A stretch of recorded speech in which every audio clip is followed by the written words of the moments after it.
নবী করিম সাল্লাল্লাহু আলাইহি ওয়াসাল্লামের কন্যা ফাতেমা রাদিয়াল্লাহু তাআলা আনহা, তার বিয়ে হয়েছে কার সাথে? আল্লাহু আকবার।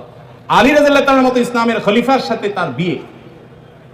ফাতেমা রাদিয়াল্লাহু তাআলা আনহা তার বাবা নবী করিম সাল্লাল্লাহু আলাইহি ওয়াসাল্লামকে বলেছেন, বিয়ে হয়েছে আব্বা, ঠিকই আছে, বাট আমার দাবি হলো মোহর যেটা ধার্য হয়েছে সেটা যেন আমাকে আগে পরিশোধ করে দেওয়া হয়।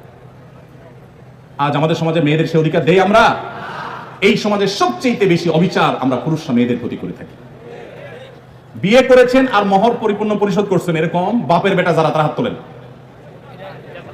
কয়টা বাপের বেটা দেখছেন এখানে? হাত বলেন তো, কয়টা হাত? এই স্টেজেও হাত উঠে নাই, নামান, ইজ্জত বাঁচান। উঠছে মানে অল্প স্বল্প উঠছে, আমি সবার কথা বলছি। আমি দিয়ে দিয়েছি আলহামদুলিল্লাহ, আমি হাত উঠেছি। কিন্তু শোনেন, বাকিরা হাত উঠেছেন তার মানে কি সব অবিবাহিত? মোটেই না। কিন্তু মোহর দেন নাই। মোহর যদি ধার্য হয়ে থাকে তাহলে সেটা দিতে হবে, কথা ক্লিয়ার?